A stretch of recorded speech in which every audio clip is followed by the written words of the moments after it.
Halo Happy Investor, kembali lagi dengan NH Korindo Sekuritas. Hari ini Jumat 22 Juli 2022, seperti biasa akan memaparkan market update dan juga rekomendasi saham.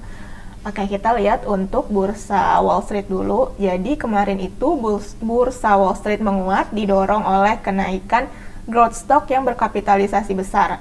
Nasdaq memimpin penguatan atau naik hingga 1,4%, kemudian diikuti oleh S&P 500 0,9%, dan Dow Jones 0,5%. Di sisi lain, saham energi melemah karena penurunan harga minyak mentah. Pelaku pasar terus menunggu untuk pertemuan The Fed minggu depan, diproyeksikan akan menaikkan suku bunga sebesar 75 basis poin untuk mengekang tingginya inflasi. Data ekonomi menunjukkan initial jobless claims mingguan naik 7.000 menjadi 251.000 atau tertinggi sejak November lalu. Angka ini lebih tinggi dari survei pasar 240.000. Kemudian untuk dalam negeri sendiri, kemarin Bank Indonesia memutuskan bahwa BI 7 days reverse report itu tetap di 3,50%. Kemudian IHSG ditutup melemah 11 poin ke level 6.864 dengan sektor healthcare turun hingga 1,2%. Kemudian diikuti oleh basic material dan teknologi yang masing-masing turun 0,5%. Pergerakan IHSG kemarin itu merespon sikap BI yang tetap dovish di tengah potensi The Fed yang kembali hawkish agresif pekan depan. Kemudian kalau misalnya kita lihat untuk nilai tukar rupiah diperdagangkan di sekitar level 15.000 rupiah per US dollar. Kami sendiri memproyeksikan IHSG kembali bergerak melemah atau downward di kisaran 6.700 hingga 6.900. Untuk most active stocks yaitu kemarin ada BBRI, BMRI, BBCA, Telkom, BBNI, ASII, Arto, Aksio, Adro, dan CARE. Kemudian untuk top foreign buy itu ada Telkom, BBCA, BMRI, Adro, dan UNTR. Untuk top foreign sell itu ada BBNI, Mayor, Harum, Agro, dan Aces. Kemudian untuk company news, pertama itu ada dari emiten DYLD PT Intiland Development Tbk yang memiliki rencana jangka menengah hingga panjang dalam mengembangkan proyek properti, mulai dari hunian hingga kawasan industri. Pada 1Q22, Perseroan memiliki cadangan lahan atau land bank 2.252 hektar. Adapun dari total land bank tersebut, sebagian besar yakni 1.530 hektar itu berlokasi di Jakarta dan sekitarnya, sementara sisanya 722,1 hektar itu berlokasi di Surabaya. Nah, kemudian yang kedua itu ada dari TPIA, PT Chandra Asri Petrochemical Tbk yang mengintip peluang pasar bahan baku kendaraan listrik atau electric vehicle.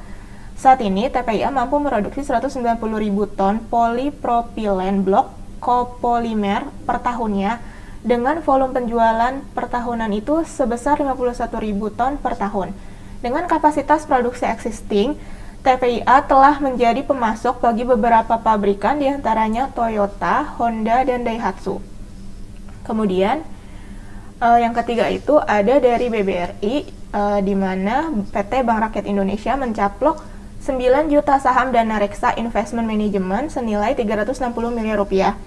Porsi BBRI menjadi 65% atau 19,5 juta lembar. Penyertaan pada lembaga keuangan non-bank merupakan bagian dari strategi pertumbuhan non-organik yang telah ditetapkan dalam rencana bisnis periode 2022 hingga 2024. Untuk domestic and global news, dari domestik sendiri kemarin itu ada dari Bank Indonesia di mana mengerek perkiraan inflasi di tahun 2022. Menurut perkiraan BI, inflasi tahun ini akan sebesar 4,5% year on year hingga 4,6% year on year atau lebih tinggi dari perkiraan sebelumnya yang sebesar 4,2% year on year. Perkiraan ini melampaui batas atas target BI sebesar 4%.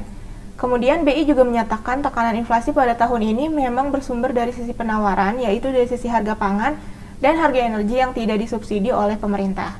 Kemudian dari globalnya sendiri itu ada dari Federal Reserve Amerika Serikat yang akan memilih untuk menaikkan suku bunga sebesar 75 basis poin daripada melakukan langkah yang lebih besar pada FOMC minggu depan untuk memadamkan inflasi yang sangat tinggi.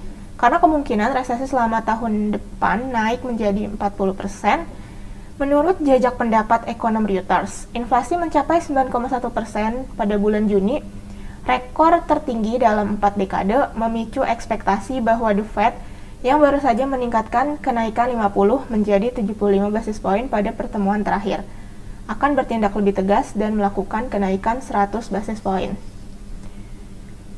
Kemudian kita lanjut untuk corporate calendar. Hari ini itu ada RUPS dari emiten Yule, YPAS, UNSP, STAR, SLIS, SBAT, PURA, PRAS, PCAR, NATO, MLBI, MKNT, MKOR, LPPS, KARWE, JMAS, NDF, YKP, ICBP, GAMA, EKAT, DKFT, CEM, BOLA, DIKA, dan AGAR. Kemudian untuk dividennya itu ada dari emiten BSML.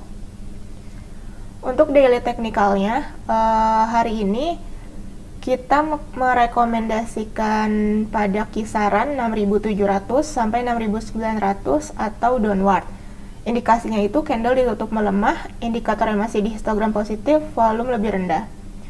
Kemudian untuk rekomendasi saham yang pertama itu ada dari MEDC, di mana hari ini kami merekomendasikan buy, target price di 630 dan stop loss di 580. Indikasinya candle ditutup melemah, tekanan jual mereda dilihat dari indikator yang masih di histogram, indikator yang masih di berpotensi golden cross, volume lebih rendah.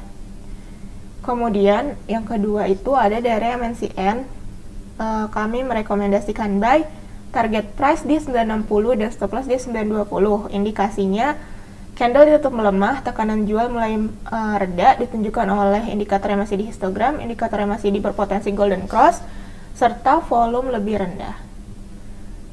Oke, sekian paparan mengenai market update kali ini. Terima kasih.